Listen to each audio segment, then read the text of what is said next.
Man, it's just we're a new team, right? You have a lot of newcomers. You have a new front office, a new coaching staff. You have a new system, and so it's going to take a little bit of time. And again, I just think it's a great combo that if you're willing to have a growth mindset, good things are going to happen here in Indiana.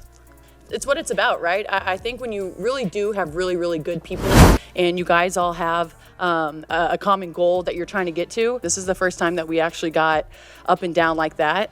And so I'm not worried about it. I think for us, it's more on the defensive end. Sophie Cunningham just got fined $500 by the WNBA for lip-syncing on TikTok.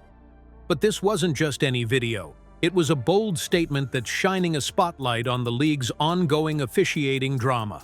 Want to know why this one short clip has everyone talking about Caitlin Clark, dirty plays, and double standards? Let's break it all down. Before we move on, I'd like to ask you a small favor. If you appreciate this content, please take a second to like this video and subscribe to the channel. Over 98% of you watch the videos without subscribing. It costs you nothing, but it makes a huge difference to us. So, did you click the subscribe button? Great, thank you so much. Now, back to the video. Why would a $500 fine over a TikTok send ripples across the WNBA? Let's talk about Sophie Cunningham's now viral post that sparked all the drama. Picture this. Sophie, sitting casually, scrolling through her phone, then lip-syncing to the track Man-Child with all the sarcasm you could pack into a 10-second clip. The punchline? A pointed caption tagging WNBA referees, calling them out for what many see as consistent poor officiating. Fans instantly connected the dots. For weeks, players like Caitlin Clark have been dealing with missed calls, rough play, and questionable fouls. Cunningham had had enough, and this TikTok said what a lot of people were already thinking. The WNBA responded with a swift $500 fine, and that's when everything exploded. Fans and players weren't just mad, they were incensed. The league's reaction raised this one question. How was a sassy TikTok worthy of punishment when dangerous plays on the court seemed to constantly go unchecked? You had Caitlin take over a huddle, Austin took over a lay. So many of you guys would pull each other aside. Why do you feel like you guys are so in tune with one another already? She had my back, and I think that's what it's all about, right? I think that we have a huge target on our backs, and I don't think that's a secret. So making sure that our locker room's like this, and that will naturally flow onto the court, and I think you guys saw that today. And so for us, it's just having each other's backs. It's making sure that you're constantly communicating up there to give your other players confidence to get up in the ball. And Cunningham's post wasn't random.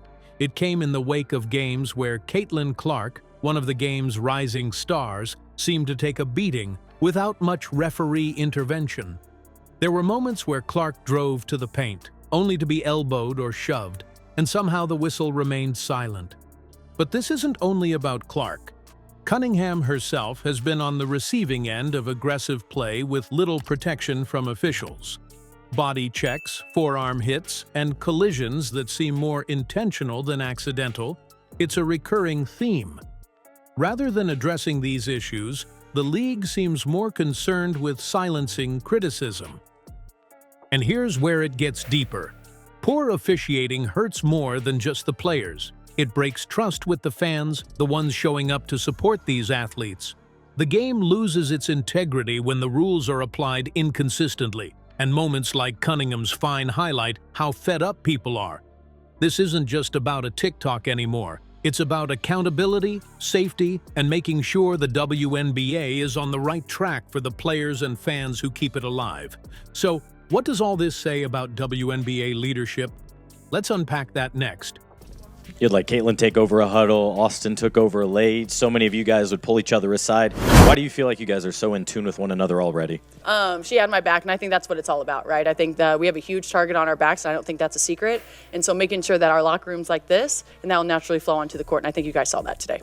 And so for us, it's just having each other's backs. It's making sure that you're constantly communicating up there to give your other players confidence to get up in the ball. And What does Sophie Cunningham's $500 fine over a TikTok really say about the WNBA's leadership?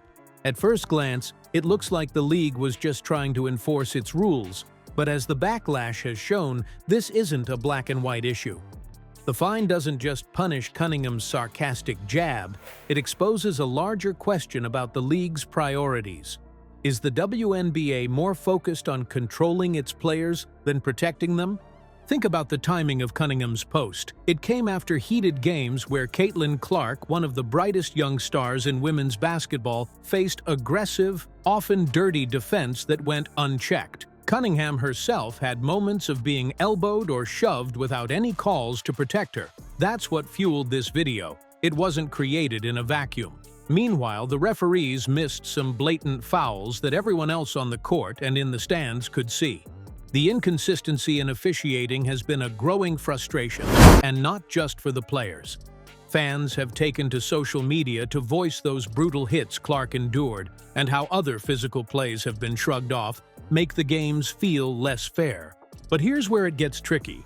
When players react to this by speaking up, or in Sophie's case by making a TikTok, they face punishment. Players engaging in physical or dangerous plays get a pass, but speaking out? That's suddenly the problem. Fans see right through it, and the response has been overwhelming. People have even offered to pay her fine themselves, showing just how angry and loyal they are. It's a team you guys did not shoot well today. Is there anything on the offensive end you thought was off or that needs to be worked on heading into tomorrow? Do you enjoy that interaction with the crowd? That kind Heck yeah. No, I really do think that's what it's all about, right? I think you want to make sure that your home court is special to you as a team. For me, especially when you have a couple runs put together, defensive stops, it takes someone just to get the fans involved, and then the other team feels like. As an energy player, you got to get your fans involved. That's our sixth man right there, and they're loud, they're feisty, they're sassy, and it's like when you get them involved, then it's game over, right? You're in the other team's head, and so. The NBA, for example, has long understood the value of its stars. Michael Jordan and LeBron James have famously been protected, getting the calls they needed because the league knew their success meant everything. By contrast, the WNBA doesn't seem to be extending that same logic. If anything, it's doing the opposite. When its players try to call for fairness, they're silenced.